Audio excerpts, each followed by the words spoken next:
Praise the Lord. पवित्र देवाची स्तुती असो आज पुन्हा एक वार एका अत्यंत महत्त्वाच्या विषयावर आम्ही देवाच्या वचनातून पाहणार आहोत. नक्कीच हा विषय अनेकांच्या आत्मिक जीवनासाठी, सेवा कार्यासाठी, मंडळीसाठी, सर्वांसाठी आशीर्वादाचं कारण आहे. आणि म्हणून परमेश्वर सेवा कार्यामध्ये नेहमीच पवित्रदायितेची अपेक्षा करतो. पवित्रदायिता आत्मिक विजयासाठी अत्यंत महत्त्वाची आहे. पवित्रदायिता आत्मिक जीवनासाठी अत्यंत महत्त्वाची आहे. पवित्रदायिता सेवा कार्यात सेवकासाठी अत्यंत महत्त्वाची आहे. पवित्रदायितेमुळे प्रत्येक क्षेत्रामध्ये परमेश्वर आम्हाला विजय देतो.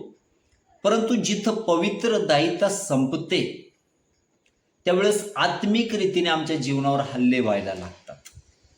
आणि ही पवित्रदायिता संपवण्यासाठी सैतान नेहमी त्याच्या अभिषिक्तांना टार्गेट करतो, मंडळीला टार्गेट करतो, यासाठी की त्यांचं आत्मिक जीवनामध्ये त्यांचं पतन व्हावं आणि देवाशी असणारे नातेसंबंध त्यांचे तुटले जावे. म्हणून तो अनेकदा व्यभिचाराचं पाप, त्यासारखे मोह सेवकांच्या जीवनामध्ये निर्माण करतो. आणि अशा परीक्षेमध्ये सेवक वर्ग सापडले जातात. अनेक जण आहेत जे अभिषिक्त आहेत ते त्याच्यापासून वाचले देखील जातात. परंतु अनेकदा जे त्या व्यभिचाराच्या पातकामध्ये पडले जातात ना, त्यांच्या जीवनामध्ये आम्ही पाहतो ते व्यभिचाराचं पाप सेवा कार्य, वारसा आणि पाचारण याचा विनाश करून टाकतं. पुन्हा एकदा सांगतो, व्यभिचाराचं पाप सेवा कार्य, वारसा आणि पाचारण याचा विनाश करून टाकते. मग पवित्र शास्त्रामध्ये असे अनेक लोक आम्हाला व्यभिचाराच्या पातकामध्ये दिसतील की ज्यांचं जीवन पतनाकडे गेलं. त्यामुळे त्या व्यभिचाराच्या पापामुळे अगणिक संकटांना, समस्यांना त्यांना सामोरं जावं लागलं. आणि अनेकांच्या जीवनाचा, कुटुंबाचा, सेवेचा विनाश त्याकरवी झाला. आणि त्या लोकांचं जगासमोर हसू झालेलं आहे. आणि म्हणून पवित्र शास्त्रामध्ये अशी अनैतिक संबंध, व्यभिचार आणि लैंगिक पापाची अगणिक उदाहरणं आम्हाला पवित्र शास्त्रामध्ये पाहावयास मिळतात. दुसरे शमूएल अध्याय 11 आणि 3-4 मध्ये जर आम्ही वाचलं तर दावीद आणि बत्सेबा यांच्याबद्दल आम्हाला वाचवायस मिळतं. दुसरे शमूएल अध्याय 13 आणि 14 त्या ठिकाणी अम्नोन आणि तामार यांच्याबद्दल आम्हाला पाहावयास मिळतं.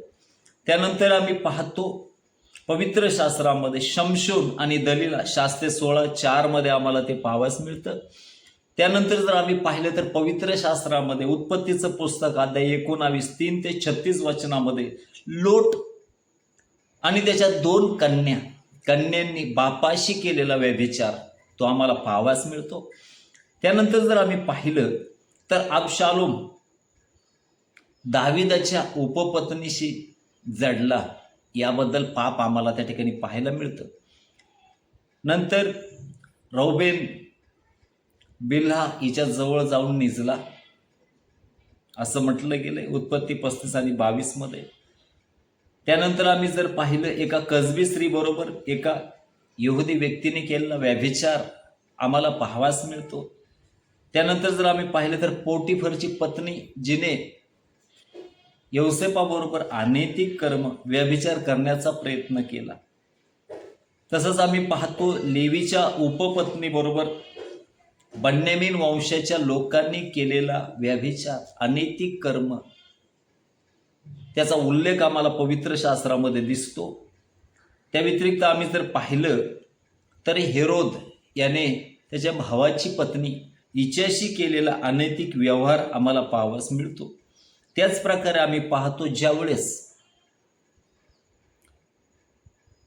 पवित्र शास्त्रामध्ये असे अगणिक उदाहरणं आम्हाला पाहावास मिळतात. त्याच प्रकारे आम्ही पाहतो शल्मोन राजा आणि त्याच्या परकीय पत्नी व उपपत्नी यांच्याबद्दल आम्हाला पाहावास मिळतं. आणि नवीन करारामध्ये ज्यावेळेस येतो त्यावेळेस आम्हाला पवित्र शास्त्रामध्ये प्रेषित पौल पहिले करिंथ अध्याय 5 आणि 1 मध्ये असं म्हटलंय, करींच्या मंडळीतील आपल्या सावत्र आई सोबत राहणारा पुरुष. आणि म्हणून प्रेषित पौल त्या ठिकाणी म्हणतो, तुमच्यामधील कोणा एकाने आपल्या बापाची बायको ठेवलेली आहे.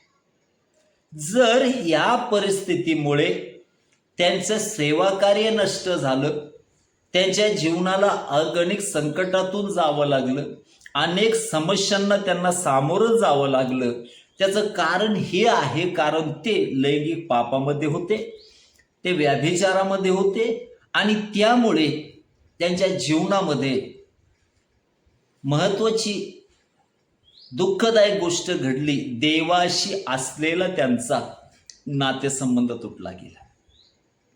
मग आज पवित्र शास्त्रातील अशी काही उदाहरणे आम्ही पाहणार आहोत की जी उदाहरणं आम्हाला देवाच्या वचनामधून मार्गदर्शन करतात की आम्ही चुकीच्या सैतानी सापळ्यापासून कसं वाचलं जावं. मग पवित्र शास्त्रामध्ये जर आम्ही पाहिलं तर आम्हाला याबद्दल अगणित संदर्भ पवित्र शास्त्रामध्ये पाहावास मिळतात. आणि आज देखील या विषयाबद्दल आम्ही अनेक महत्त्वाच्या गोष्टी आज आम्ही पाहणार आहोत. जर आम्ही पाहिलं तर नीतिसूत्राच्या पुस्तकामध्ये देखील काही संदर्भ आम्हाला पाहावयास मिळतात. नीतिसूत्राचं पुस्तक आणि त्याचं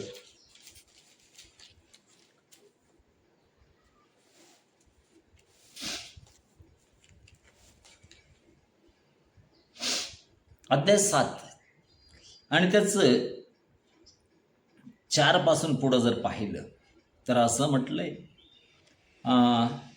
7 पासून पुढे 6 पासून, मी आपल्या घराच्या खिडकीजवळ जाळीतून पाहिले, तो भोळ्या मंडळी तरुणजणांमध्ये एक बुद्धिहीन तरुण माझ्या दृष्टीस पडला. तो तिच्या घराच्या कोण्याजवळून आळीतून फिरत होता. तो तिच्या घराच्या कडच्या वाटेने संध्याकाळी दिवस मावळता रात्रीच्या काळोखात निबिड अंधकारात गेला. तेव्हा वेश्येचा पोशाख केलेली कोणी एक काव्यबाज स्त्री त्याला भेटली. ती वाचाळ व स्वच्छंदी असून तिचे पाय घरी टिकत नाहीत. कधी रस्त्यावर, कधी चव्हाट्यावर, कधी प्रत्येक नाक्यावर ती टपत असते. तिने त्याला धरून त्याचे चुंबन घेतले. तिने निर्लज्ज मुखाने त्याला म्हटले, मला शांतपणे करायची होती. मी आपले नवस आज फेडून चुकले. ह्याकरिता तुला भेटावयास व तुझे मुख पाहावयास मी बाहेर आले आहे आणि तू सापडला आहेस. खाली जर आम्ही वाचलं तर याला व्याभिचारणीच्या कारवाया म्हटलं गेलंय आणि त्याचा संदर्भ नीतिसूत्र अध्याय 7 मध्ये आम्हाला पाहावास मिळतो. म्हणून पुन्हा एकदा व्याभिचारचं पाप आमचं सेवा कार्य, आमचा वारसा आणि आमचं पाचारण नष्ट करून टाकतं. पवित्र शास्त्रामध्ये जर आम्ही पाहिलं तर एकंदरीत 10 मुद्दे यामधून आज आम्ही पाहणार आहोत जे आमच्या जीवनासाठी अतिशय महत्त्वाचे आहेत. मग पहिला मुद्दा आम्ही पाहत असताना जर आम्ही पाहिलं तर देवाच्या वचनामध्ये आम्हाला पाहावयास मिळतं की पहिला मुद्दा आहे देवाशी असलेल्या आत्मिक जवळीकतेचा अंत व्याभिचाराद्वारे होतो. म्हणून देवाशी असलेले नातेसंबंध जे आहेत ते व्याभिचाराद्वारे तुटले जातात. आणि म्हणून व्याभिचाराचे पाप माणसाला लोकांसमोर उघडे पाडण्यापूर्वी देवाच्या सानिध्यापासून दूर करते. आणि सेवक व्यासपीठावरून उपदेश करत राहू शकतो, परंतु तो आतून एकदम कोरडा झालेला असतो, एकदम थंड झालेला असतो. त्याचे प्रार्थनामय जीवन हे नष्ट झालेले असते. म्हणून पवित्र शास्त्रामध्ये याचा एक जर संदर्भ पाहिला तर शास्त्रेचं पुस्तक अध्याय 16 आणि त्याचं 19 आणि 20 वचन जर पाहिलं तर त्या ठिकाणी म्हटलंय, तिने शमशोनास आपल्या मांडीवर निजवले आणि एक मनुष्य जवळ बोलून त्याच्या डोक्याच्या 7 बटा मुंडवल्या ती त्याला त्रास देऊ लागली. तो अगदी निर्बल झाला. ती त्यास म्हणाली, शमशोना, पलिष्ठी तुमच्यावर चालून आले आहेत. तेव्हा तो झोपेतून उठला आणि पहिल्याप्रमाणेच अंग हलवून सुटून जावं असे त्याला वाटले, पण परमेश्वराने त्याला सोडले आहे याची त्याला कल्पना नव्हती. पलिष्ठी लोकांनी त्याला पकडून त्याचे डोळे फोडले व त्यास गज्जा येथे नेऊन पितळी बेड्यांनी जखडले. तो कारागृहात धान्य दळू लागला. या वचनामध्ये जर आम्ही पाहतो तर शमशोन जो जन्मापासून नाजीर आहे, जो देवाला वाहिलेला आहे, जो देवासाठी आहे, त्याच्या जीवनामध्ये ज्या व्याभिचाराच्या पापामुळं आम्ही पाहतो दलिलेच्या कुशीत तो झोपून राहिला. आणि त्या ठिकाणी जर आम्ही पाहिलं की ज्यावेळेस पहिल्याप्रमाणे पलिष्ठी त्याच्यावर चालून आले, त्याला वाटलं पूर्वीप्रमाणे माझ्यामध्ये ते सामर्थ्य आहे, तो अभिषेक आहे, मी सिंपली त्यांना हरवू शकतो. परंतु देवाच्या वचनामध्ये आम्हाला पाहावयास मिळतं, ज्यावेळेस तो उठला आणि तो प्रतिकार करायचा प्रयत्न करू लागला, त्याला ते साधलं नाही. त्याचं कारण हे होतं, कारण देवाने त्याला सोडलं होतं, कारण तो व्याभिचाराच्या पातकामध्ये होता. म्हणून व्याभिचाराचं पातक, व्याभिचाराचं पाप आमचा देवाशी असणारा घनिष्ठ नातेसंबंध तोडून टाकतो. आणि ज्यावेळेस आमचा नातेसंबंध देवाशी तुटला जातो त्यावेळेस आमच्यावर हल्ले झाल्यावेच वाचून राहत नाही. आणि म्हणून शमशोनाच्या जीवनातून हे आम्हाला पाहावयास मिळतं. आणि म्हणून दुसरी गोष्ट जर पाहिली, आत्मिक अधिकार आणि प्रभाव नष्ट होतो. सेवाकार्य पदवी किंवा वक्तृत्वावर चालत नाही, तर सेवाकार्य विशेष करून किंवा सेवाकार्यातील अधिकार पवित्रदायितेतून येतो. महत्वाची गोष्ट, सेवाकार्य वक्तृत्व किंवा पदवी यावर चालत नाही, तर अधिकार जो आहे तो पवित्रदायीतून येतो. आणि म्हणून जेव्हा एखादा सेवक गुप्त पापात पडतो तेव्हा त्याच्या उपदेशामधील, त्याच्या वचनामधील जी धार आहे ना, ती संपली जाते, ती संपून जाते. आणि म्हणून पुन्हा ज्यावेळेस तो दृष्ट आत्मेवर असणारा त्याचा अधिकार तो गमावून टाकतो. अगोदर ज्यावेळेस तो अधिकाराने सेवा कार्य करायचा त्यावेळेस अगणिक गोष्टी घडायच्या, चिन्हे घडायच्या, अद्भुत आहे. परंतु ज्यावेळेस त्याने पवित्रदायिता गमावली त्यानंतर त्याच्या सेवा कार्याचा एवढा ऱ्हास झाला की त्याच्या करवी परमेश्वर अद्भुत चिन्ह करणं देवाने बंद केलेलं आहे. आणि म्हणून या गोष्टी सेवा कार्यामध्ये दिसून येतात. म्हणून दुसरी गोष्ट जी आहे की आत्मिक अधिकार आणि प्रभाव नष्ट होतो, त्यांना गमावावं लागतंय. अगणिक सेवकांच्या जीवनामध्ये आम्ही पाहतो सुरुवातीच्या काळामध्ये मोठ्या सामर्थ्याने अलौकिक रीतीने देवाने त्यांचा उपयोग करून घेतला. परंतु ज्यावेळेस जीवनामध्ये व्याभिचार आला, ज्यावेळेस जीवनामध्ये लैंगिक पाप आलं आणि त्या अनैतिक कृतीमुळे ज्यावेळेस देव सोडून गेला त्यावेळेस त्या ठिकाणी सेवा कार्यामध्ये जो अधिकार होता, जो पवित्रदायित्व करवी टिकून होता, तो नष्ट झाला आणि सेवा कार्य त्या ठिकाणी विशेष करून नष्ट झालं. असं अनेकांच्या जीवनामध्ये घडलं जातं. आणि म्हणून सेवा कार्य करत असताना सैतान नेहमी या प्रकारचं हल्ले सेवकावर करतो, परंतु त्यातून बचाव करणं किंवा त्यापासून अलिप्त राहणं हे सेवकाचं काम आहे. आणि ज्यांना परमेश्वर कृपा पुरवतो नक्कीच त्यांचं जीवन आशीर्वादाचं कारण ठरल्या वाचून राहत नाही. आम्ही जर दुसरी गोष्ट पाहिली तर पवित्र शास्त्रामध्ये अजून एक उदाहरण आम्हाला पाहावयास मिळतं. एलीचे पुत्र हफनी आणि फिनास. दुसरे शमूएल अध्याय 2:22-30 यामध्ये हा संदर्भ आम्हाला वाचवायस मिळतो.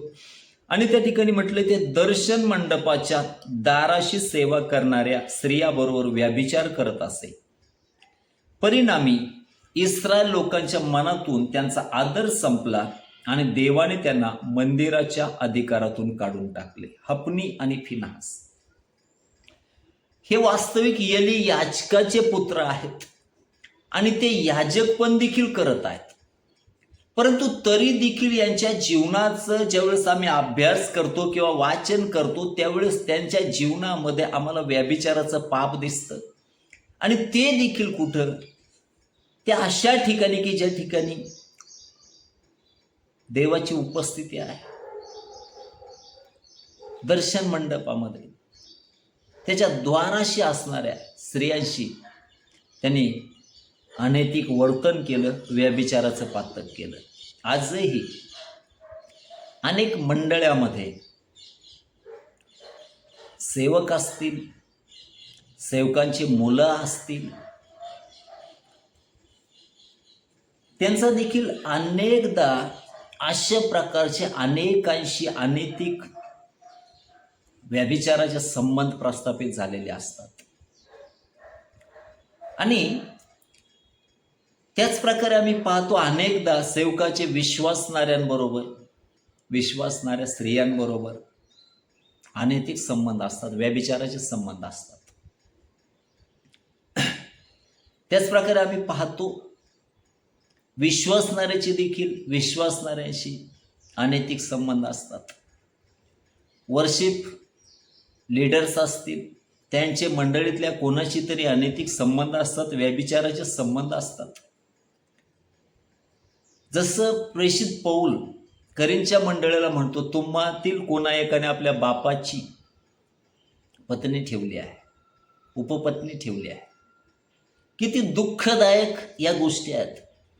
आणि आज देखील सेवा कार्य करणाऱ्यांमध्ये देखील जेव्हा देवाचं भय नाहीसं होऊन जातं आणि सैतान अशा लोकांच्या जीवनाचा ताबा घेतो, त्यावेळेस ते लोक त्यांच्या समोर त्यांना देवाच्या राज्यापेक्षा, स्वर्गीय आशीर्वादापेक्षा क्षणिक सुख अत्यंत मोठं वाटतं आणि ते स्वतःच्या जीवनाचा ऱ्हास आणि विनाश करून घेतात. म्हणून अनेक मंडळामध्ये जिथे पवित्र दायित्व असायला पाहिजे होती, ते व्यभिचाराचे घरं झालेले आहे. आणि जेव्हा मंडळीमध्ये व्यभिचार येतो, त्या मंडळीची पवित्र दायित्व नष्ट होऊन जाते. त्या ठिकाणी देव ती मंडळी सोडून जातो आणि त्या मंडळीचा विनाश होतो प्रियांनो. आणि म्हणून सेवक या नात्याने त्या मंडळीची पवित्र दायित्व जपणं, सर्वांकडे लक्ष ठेवणं, चुकीच्या लोकांना त्या ठिकाणी मंडळीमधून काढून टाकणं, हे सेवक या नात्याने आमचं काम आहे. परंतु जेव्हा सेवकच पापपोषे बनले जातात, पापाचं समर्थन करणारे बनले जातात, विश्वासणाऱ्यांना दुखावणं त्यांना त्रासदायक वाटू लागतं, त्यांच्यासाठी पैसा आणि मंडळीचे सभासद हे देवाच्या इच्छेपेक्षा महत्त्वाचे बनून जातात, त्यावेळेस ते मंडळीमध्ये चालणाऱ्या व्यभिचारावर देखील काहीच प्रतिक्रिया देत नाही. त्याचा परिणाम हा होतो, देवाचं घर देखील व्यभिचाराने भरलं जातं आणि जिथं असा व्यभिचार वाढला जातो, देवाची उपस्थिती तिथून निघून जाते. म्हणून या वचनामध्ये ज्यावेळेस हफने आणि फिनास हे एली याजकाचे पुत्र आहेत आणि ते याजक म्हणून सेवा कार्य करत आहेत, परंतु त्यांचं आचरण जर पाहिलं तर ते व्यभिचारामध्ये बरबटलेले आहेत. आज अनेक सेवकांचे लेकरं देखील अशा प्रकारच्या पापामध्ये जीवन जगत आहेत. आणि पुढं जर यांच्या जीवनाचं पवित्र शास्त्रामध्ये जर आम्ही वर्णन वाचलं तर असं म्हटलंय की त्याचा परिणाम हा झाला, इस्रायल लोकांच्या मनातून त्यांचा आदर संपला आणि देवाने त्यांना मंदिराच्या अधिकारातून काढून टाकले. लोकांच्या मनातला आदर त्या सेवकांनी गमावला. म्हणून आमचं जीवन नेहमी पवित्र दायित्वामध्ये असणं गरजेचं आहे. जेव्हा पवित्र दायित्व आम्ही जपतो, आमची साक्ष चांगली राहते ना, ती साक्ष देवाचं गौरव करण्यासाठी अत्यंत महत्त्वाचे आहे. आणि म्हणून आज जेही सेवक असतील, ज्याही सेविका असतील, जेही विश्वासणारे असतील, जे वर्शिप लीडर असतील, अशा अनेकांच्या जीवनामध्ये जर पाप आहे तर तुमच्या समोर हफने आणि फिनास यांचं भयानक उदाहरण आहे, शमशोनाचं भयानक उदाहरण आहे. त्यांना भयानक दंड भोगावा लागला. तुम्ही देवाच्या न्यायातून सुटणार नाही. आणि म्हणून आम्ही व्यभिचाराच्या पातकापासून नेहमी दूर राहणं गरजेचं आहे. आज अनेक विश्वासणाऱ्यांचं जीवन, अनेक जण मंडळीमध्ये जातात. प्रत्येकाच्या अपेक्षा आत्मिक जीवन हेच नसतं. काहींचे उद्देश मंडळामध्ये जाण्याचे वेगळे आहेत आणि असे लोक आम्ही हेरणं गरजेचं आहे आणि त्यांना मंडळीतून बाहेर करणं हे अत्यंत गरजेचं आहे. अन्यथा आमची मंडळी देवाच्या गौरवासाठी नव्हे तर विनाशाचे कारणीभूत नक्कीच ठरल्या वाचून राहणार नाही. म्हणून तिसरी गोष्ट जर आम्ही पाहिली तर व्यभिचारामुळं काय होतं, पापी तडजोडीमुळं अंतकरण कठीण होऊन जातं. पापाशी नेहमी जी तडजोड केली जाते ना, त्यास अंतकरण कठीण होऊन जातं. मग कोणीही मनुष्य असो, व्यभिचार एका रात्रीत घडत नाही. तो हजारो छोट्या छोट्या तडजोडीने सुरू होतो. सततच्या पापामुळं विवेक इतका कठीण होतो की सेवकाला, विश्वासणाऱ्याला, त्या स्त्रीला, त्या पुरुषाला त्या गोष्टीचं काहीच वावगं वाटत नाही आणि ते चुकीचं देखील समर्थन करू लागतात. पवित्र शास्त्रामध्ये हेरोदाचं उदाहरण आम्हाला पाहावयास मिळतं. मार्कुस शुभवर्तमान अध्याय 6, 17 आणि 18 मध्ये हे उदाहरण आम्हाला वाचवायला मिळतं. आणि त्या ठिकाणी ज्यावेळेस आम्ही वाचतो त्या ठिकाणी म्हटलंय, हेरोद याने आपल्या भावाच्या पत्नीला स्वतःची पत्नी बनवले. जेव्हा बाप्तिस्मा करणाऱ्या योहानाने त्याला टोकले तेव्हा पश्चाताप करण्याऐवजी त्याने आपले अंतकरण अधिक कठीण केले आणि योहानाचा शिरच्छेद केला. योहान हा नेहमी हेरोदाला बोलत होता, तू भावाची बायको ठेवणं हे सशस्त्र नाही, शास्त्राला धरून नाही आणि म्हणून तू ते करू नको. आणि ज्यावेळेस त्यांच्या संबंधामध्ये हे नेहमी योहान बोलत असताना आम्ही पाहतो ते इतके कठोर ती स्त्री झाली आणि तिने हेरोदाच्या दरबारात ज्यावेळेस मुलीला नाच करायला लावला आणि त्यानंतर हेरोदाने ज्यावेळेस अभिवचन दिलं, त्या अभिवचनाच्या बदल्यात तिने योहानाचं मस्तक मागितलं आणि एका अभिषिक्ताला त्या ठिकाणी मारून टाकण्यात आलं. व्यभिचार आम्हाला अशा गोष्टी करायला लावतो ना, त्यावेळेस आम्हाला त्याचं भान नसतं, परंतु त्याचा दंड आणि शासन देवाच्या राज्यामध्ये अत्यंत भयानक आहे. आणि म्हणून आम्ही पाहतो या स्त्रीने अशा व्यक्तीला मारलं जो व्यक्ती प्रभूच्या पुढं वाट तयार करणारा होता, जो अरण्यात ओरडणाऱ्याची वाणी होता, घोषणा करणाऱ्याची वाणी होता. आणि प्रभू येशू म्हणतो, स्त्रियामध्ये जन्मलेल्यामध्ये योहानापेक्षा मोठा कोणीच नव्हता. आणि अशा योहानाला या हेरोदियाने मुली करवी किंवा हेरोदा करवी त्याचं मुंडकं छाटलं आणि तिने आपल्या व्याभिचाराचं समर्थन केलं. म्हणून व्याभिचारात लुप्त झालेला मनुष्य कठीण हृदयाचा होतो. त्याला माणसाचा विचार तो करत नाही, परिणामी कुठल्याही स्तराला तो जाऊ शकतो.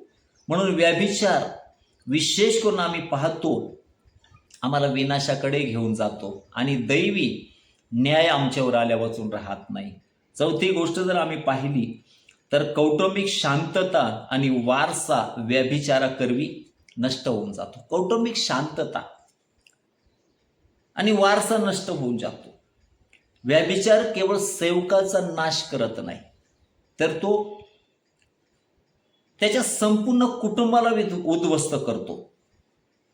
जोडीदाराचा विश्वासघात होतो आणि मुलांच्या मनावर कधी न भरणारी जखम होते.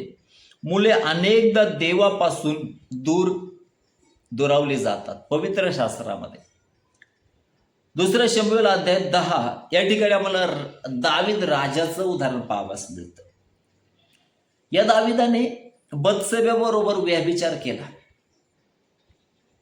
आणि त्याचा परिणाम काय झाला की त्याच्या परिवाराची शांतता कायमची नष्ट झाली.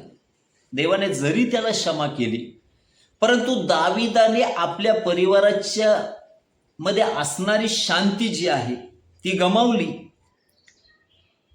त्याचा मुलगा अम्नोन याने तामारवर बलात्कार केला, त्याच्या मुलाने तामारवर बलात्कार केला. त्यानंतर जर आम्ही पाहिलं तर अबशालोम त्याने अम्नोनाचा खून केला आणि स्वतःही दाविदा विरोधात बंड पुकारले. म्हणून व्यभिचार केवळ आमच्या जीवनातली पवित्र दायिता नष्ट करत नाही, केवळ आमची सेवा नष्ट करत नाही, तर आमचं कुटुंब पूर्णपणे उद्ध्वस्त करून टाकतो. त्याचं उदाहरण दाविदाच्या जीवनातून आम्हाला पाहावयास मिळतं. आणि म्हणून या प्रकारे दाविदाचं कुटुंब जे आशीर्वादित होतं, ज्याच्यामध्ये देवाची उपस्थिती होती, ज्या कुटुंबाबद्दल देवाला आनंद होता, त्या कुटुंबामध्ये भयानक गोष्टी घडल्या. त्याचं कारण दाविदाने त्या स्त्रीबरोबर, बत्सेबेबरोबर केलेला व्यभिचार. म्हणून वरच्या मुद्द्यामध्ये ज्यावेळेस आम्ही पाहतो, सेवक या नात्याने आम्ही सेवा कार्य करत असताना जसं हफन्या आणि फिन्हास यांनी दर्शन मंडपाच्या स्त्रियांशी अनैतिक वर्तन केलं, व्यभिचार केला, त्यानुसार सेवक या नात्याने आमच्या जीवनात या गोष्टी असता कामा नये. नाहीतर अनेकदा परिस्थिती अशी होऊन जाते, घरी आमची पत्नी आहे, एक तरफ आहे घरवाली, एक तरफ बाहेरवाली, असं जर आमचं जीवन असेल तर आमच्या जीवनामध्ये भयानक संकट आल्या वाचून राहणार नाही. देवाचा सेवक या नात्याने आम्ही तिमोथेच्या पत्रामध्ये देवाच्या आत्म्याचा बोध पाहतो. त्या ठिकाणी म्हटलंय त्याला एक पत्नी असायला पाहिजे. या गोष्टी यासाठी आहे की देव आमच्याकडून पवित्रदायितेची मागणी आणि अपेक्षा करतो. जिथं पवित्रदायिता संपते तिथं सैतानाचं कार्य सुरू होतं आणि तो केवळ चोरी, घात आणि नाश करायला आलेला आहे. तो आमच्या आत्मिक जीवनाचा नाश करून टाकतो. म्हणून पाचवी गोष्ट त्यामुळे काय घडली जाते, तर पाचवी गोष्ट आहे सुवार्तेची सार्वजनिक बदनामी आणि विटंबना होते. अनेकदा आमच्या त्या चुकीच्या कृतीमुळे, कर्मामुळे लोक देवाच्या नावाची निंदा करतात. नेहमी ध्यानात घ्या, आमच्या कृतीमुळे देवाचं नाव कधीही कमी होता कामा नये. आणि म्हणून आम्ही पाहतो देवाला सर्वात जास्त त्रास तेव्हा होतो जेव्हा त्याच्या सेवकामुळे जगामध्ये सुवार्थेची चेष्टा केली जाते. आणि जेव्हा सेवकाचे पाप उघड होते तेव्हा अविश्वासू जग त्या विश्वासाला किंवा चर्चला ढोंगी म्हणून हिणवते. म्हणून अनेकदा आम्ही मंडळीचं पवित्रदायिता टिकवणं गरजेचं आहे. पवित्र शास्त्रातील अत्यंत महत्वाचं उदाहरण नाथानाचा दाविदाला दिलेला इशारा. पवित्र शास्त्रामध्ये दाविदाने पाप केलं आणि देवाच्या वचनामध्ये नाथान संदेष्ट दाविदाला मला, तू या कृत्याने परमेश्वराच्या शत्रूंना त्याची निंदा करण्यास मोठे कारण दिलं आहे. काय केलं दाविदाने? इतरांना देवाची निंदा करण्यासाठी कारण दिलं. म्हणून आमचं जीवन आम्ही पवित्रदायितेमध्ये राखावं. आमचं जीवन आम्ही देवाच्या सानिध्यामध्ये निरंतर ठेवावं. आमचं जीवन आम्ही व्याभिचारापासून अलिप्त वेगळं ठेवावं, जेणेकरून देवाची उपस्थिती आमच्या जीवनामध्ये राहील. सहावी गोष्ट जर आम्ही पाहिली तर आत्मिक दाने चालू राहतात परंतु तारण धोक्यात येतं. अनेक सेवकांचा असा भ्रम होतो की मी पापात असूनही माझ्या प्रार्थनेने लोक बरे होत आहे, म्हणजे देव माझ्यावर खुश आहे. नेहमी ध्यानात घ्या, काही सेवक व्यभिचारयुक्त जीवन जगत असतात, परंतु ज्यावेळेस ते प्रार्थना करतात त्यावेळेस देव काही गोष्टी घडवतो त्यांच्या दानाद्वारे, वरदानाद्वारे, आणि त्यांना वाटू लागतं की देव माझ्यावर संतुष्ट आहे. परंतु असं वास्तविक नसतं. खाली जर आम्ही पाहिलं तर असं म्हटलंय की आत्मिक दाने हे पवित्रतेचा पुरावा नाहीत. आत्मिक दान हे पवित्रतेचा पुरावा नाही. आणि ज्यावेळेस समोरील व्यक्ती देवावरील विश्वासाने तुमच्याकडे येतो त्यावेळी चमत्कार करणारा तुम्ही राहत नाही, तो देव असतो. म्हणून चमत्कार देवी सामर्थ्याने होतात. म्हणून नेहमी गैरसमजात राहू नका. हा गैरसमज आम्हाला अधिक पापात राहण्यासाठी बळ पुरवतो. म्हणून कधीही देव चुकीच्या गोष्टीचं समर्थन करत नाही. अत्यंत महत्वाची गोष्ट. म्हणून पवित्र शास्त्रामध्ये मत्तई शुभवर्तमान अध्याय 7 आणि त्याचं 22-23 वचन जर आम्ही वाचलं तर त्या ठिकाणी म्हटलंय, त्या दिवशी अनेक जण येऊन मला म्हणतील, प्रभू प्रभू, आम्ही तुझ्या नावाने संदेश दिला नाही काय? आम्ही तुझ्या नावाने महत्कृत्य केली नाहीत काय? त्यावेळेस प्रभू म्हणतो, मी त्यांना म्हणेल, आहो अनितीचे कृत्य करणाऱ्यांनो, माझ्याकडून चालते व्हा, मी तुम्हाला ओळखत नाही. म्हणून त्या ठिकाणी प्रभू येशू ख्रिस्त त्यांचा नकार करतो. ठीक आहे, त्यांनी संदेश दिले, त्यांनी चिन्ह केले, चमत्कार केले, अद्भुते केले, परंतु त्यांचं आत्मिक जीवन पवित्रदायितेमुळे नसल्या कारणाने, त्यांचं जीवन देवाच्या आज्ञाविधीमध्ये नसल्या कारणाने देव त्यांना नकार देतो. आणि याच्यासारखी लाजिरवाणी गोष्ट काहीच नाही. आम्ही सुरुवात कशी केली याला महत्व नाही, परंतु आम्ही शेवट कसा करतो हे अत्यंत महत्वाचं आहे. आणि म्हणून म्हटलंय, जो शेवटपर्यंत टिकेल तो तरेल. आमच्या सेवा कार्यामध्ये एक चांगलं जीवन आम्ही शेवटपर्यंत टिकवणं अत्यंत गरजेचं आहे. 7वी गोष्ट जर पाहिली, भयानक मानसिक छळ आणि भीतीचे जीवन. गुप्त पाप लपवण्यासाठी सेवकाला खोटे बोलावं लागते. पुन्हा ते पाप एक खोटं लपवण्यासाठी त्याला 100 खोटं बोलावं लागतं. आणि तो सतत भीतीच्या छायेखाली जगतो. माझा फोन कोणी पाहिला तर, माझा ईमेल कोणी वाचला तर, हा मानसिक ताण त्याचा आत्मा पोखरून काढतो. आणि म्हणून बायबलमध्ये स्तोत्र 32 आणि 3-4 मध्ये दाविदाची कबुली आम्हाला पाहावयास मिळते. तो म्हणतो, जोपर्यंत मी आपले पाप लपून ठेवले तोपर्यंत दिवसभर कन्यामुळे माझी हाडी झिजून गेली. तुझा हात रात्रंदिवस माझ्यावर जड झाला होता. त्याने जोपर्यंत पश्चाताप केला नाही, जोपर्यंत त्याने पापाची कबुली दिली नाही, तोपर्यंत त्याच्या जीवनामध्ये तो म्हणतो की दिवसभर माझी हाडे कन्यामुळे झिजून गेली आहेत.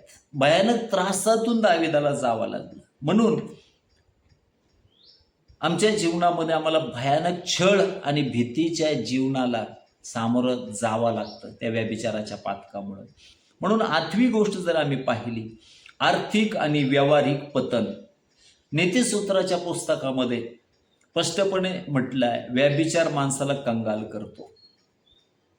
अनेक सेवकांचे जीवन असतील, जगिक व्यक्तीचे जीवन असतील, ज्यांचे जीवन व्यभिचारामध्ये बरबटले, त्यांचे प्रपंच तुटले गेले, त्यांची आर्थिकता लयास गेली, त्यांचं धन संपत्ती नाहीशी झाली. अगणित उदाहरणं आम्हाला आमच्या आसपास अवतीभोवती पाहावास मिळतील. आणि नीतिसूत्राच्या पुस्तकामध्ये देखील त्याच प्रकारे म्हटलं गेलंय की तो व्यक्ती कंगाल होऊन जातो. आणि म्हणून आम्ही पाहतो, दुसरी गोष्ट ही होते की सेवा कार्य तुटल्यामुळं उपजीविकेचे साधन जातं. सेवा कार्य तुटलं आणि त्यामुळं जे त्याचं कुटुंब त्या सेवा कार्यावर चाललं जायचं, त्या कुटुंबाला अत्यंत कठीण परिस्थितीमधून जावं लागतं.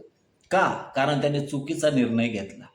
आणि म्हणून पुढची गोष्ट जर आम्ही पाहिली तर चर्चमध्ये फूट पडते. ज्या मंडळीमध्ये व्यभिचार आहे त्या ठिकाणी कोण विश्वासणारे राहण्याला पसंत करतील? जे खरोखर देवाचे समर्पित लेकरं आहे ते अशा ठिकाणामध्ये कदापि राहणार नाही. ते काढता पाय घेणार किंवा सेवकाला त्या ठिकाणी काढून टाकणार. आणि म्हणून अशा ठिकाणी आम्ही पाहतो की ती मंडळी तिची तूट होते, फूट पडते. आणि अनेकदा ज्यावेळेस सेवकाचं जीवन किंवा विश्वासणाऱ्याचं जीवन असेल, ते घरच्यांना ज्यावेळेस समजलं जातं ना, हे प्रकरण तेवढ्यावरच मिटत नाही, घटस्फोटापर्यंत त्या गोष्टी जातात. आणि म्हणून एका क्षणिक सुखासाठी सार्वकालिक विनाशाची सुरुवात मनुष्य आपल्या हाताने करतो. म्हणून नेहमी आम्ही देवाच्या भयामध्ये जीवन जगणं गरजेचं आहे. मग घटस्फोटानंतर सेवकाची संपत्ती आणि प्रतिष्ठा, सेवक असेल, विश्वासणारा असेल, कुणीही स्त्री असेल, पुरुष असेल, त्यांची सेवा आणि संपत्ती नष्ट होऊन जाते. म्हणून नीतिसूत्रामध्ये अध्याय 6 आणि 26 वचनामध्ये असं म्हटलंय, कारण कसबिनीमुळे मनुष्य भाकरीच्या तुकड्याला महाग होतो. जो कोणी परिस्त्रीशी व्यभिचार करतो तो निर्बुद्ध आहे. तो आपल्या आत्म्याचा नाश करू इच्छितो, तोच असे करतो. म्हणून अनेकदा या स्त्रीच्या जीवनामध्ये आल्या कारणाने संपूर्ण कुटुंबाचा आणि आत्मिक जीवनाचा पूर्ण विनाश होऊन जातो.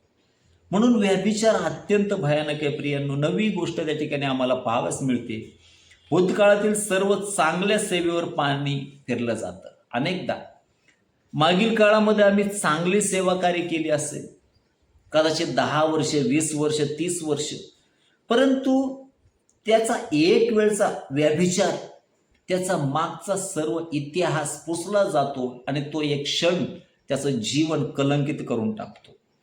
आणि म्हणून पतन झालेले सेवकाचे उदाहरण अनेकांच्या नेहमी लक्षात राहते. म्हणून आम्ही पाहतो पवित्र शास्त्रामध्ये पहिले राजे अध्याय 11 आणि 1 ते 4 मध्ये शलोमोन राजा, जो जगातील सर्वात ज्ञानी राजा म्हटलंय, ज्ञानी पुरुष म्हटलंय, ज्या शलोमोन राजाने देवाचं भव्य मंदिर बांधलं, ज्या शलोमोनाला देवाने दर्शन दिलं, तो आपल्या वृद्धापकाळाच्या समयामध्ये परक्या स्त्रियांच्या मोहात पडला.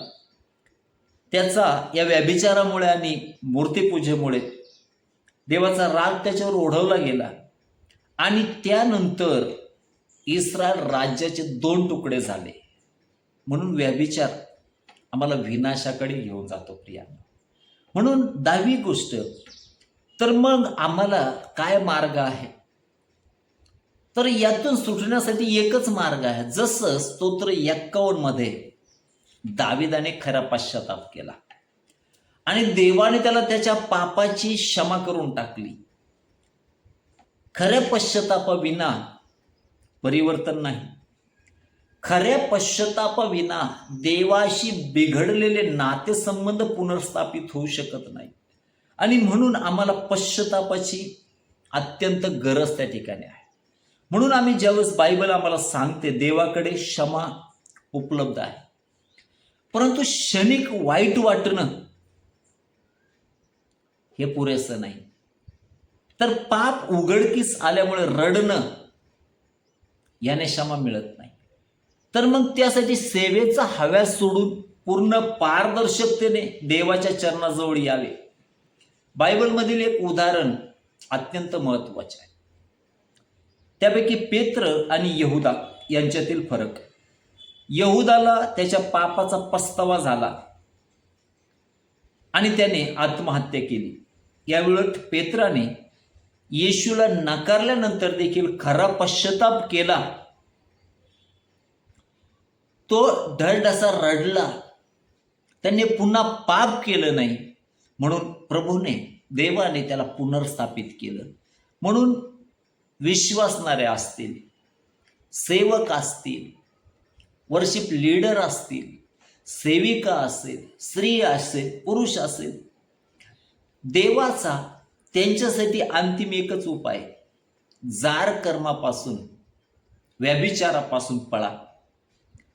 बायबलमधील बायबल व्यभिचाराशी लढायला सांगत नाही.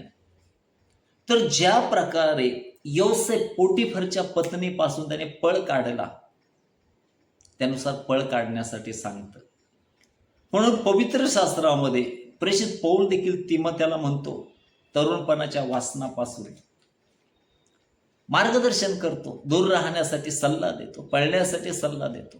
आमच्याही जीवनामध्ये जर या गोष्टी असतील आणि जर आम्ही या चुकीच्या गोष्टीपासून अलिप्त राहू, तर नक्कीच आमचं जीवन आशीर्वादास कारणीभूत ठरेल. परंतु जर आम्ही पापामध्ये बरबटलेलं जीवन जगू, तर ते नक्कीच आमच्या विनाशासाठी कारणीभूत ठरेल. म्हणून विशेष करून देवाप या वचनातून सर्वांना आशीर्वादित करू. प्रभूमध्ये सर्वांना विनंती आहे, अत्यंत महत्त्वपूर्ण विषय या दिवसामध्ये यूट्यूबच्या माध्यमातून आपणासमोर येत आहे. कृपया संपूर्ण विषय पाहत राहा. अभ्यासपूर्ण विषय आहे. हे मंडळांमध्ये शिकवा, हे सेमिनारमध्ये शिकवा, जेणेकरून अनेकांचं जीवन व्यभिचारापासून, पतनापासून, जार कर्मापासून दूर होईल आणि त्यांचं जीवन आशीर्वादाकडे जाईल. आज सत्यवचनाची गरज आहे. अनेकदा अशा गोष्टी ऐकणं अनेकांसाठी त्रासदायक आहे, परंतु पवित्र शास्त्र ना दाविदाचा व्यभिचार झाकतं, ना शमशोनाची कृत्य झाकतं, ना हपने आणि फिनास यांची कृत्य झाकतं. का? कारण ज्यावेळेस सत्य त्यांना समजतं ते पश्चाताप करून माघारी फिरू शकतात. म्हणून जरूर हा आपला महत्त्वाचा विषय आपल्या मंडळीत शेअर करा, तरुण वर्गामध्ये जरूर शेअर करा. त्याचप्रकारे सेवक सेविकांना शेअर करा आणि विशेष करून चॅनल सबस्क्राईब करण्यास विसरू नका, कारण अत्यंत महत्त्वाचे विषय लगातार तुमच्यासाठी आम्ही घेऊन येत आहोत. आमच्यासाठी प्रार्थनेत आठवण ठेवा. या सेवा कार्याला विशेष करून जर देवाचा आत्मा आपला प्रेरणा देत असेल तर आपण सहकार्य करू शकता. येणाऱ्या दिवसामध्ये अनेक ठिकाणी आम्ही विशेष करून पालकांच्या प्रशिक्षण सभा घेत आहोत, युथ सेमिनार घेत आहोत, सुवार्तिकांच्या सभा घेत आहोत आणि याद्वारे अनेकांचं जीवन परमेश्वर आशीर्वादित करत आहे. नक्कीच त्या आपल्या कृतीचा, आपल्या मदतीचा उपयोग आम्हाला अनेकांपर्यंत होण्यासाठी नक्कीच होईल. आमच्यासाठी प्रार्थनेत आठवण ठेवा. देवा सर्वांना आशीर्वादित करू. Praise the Lord.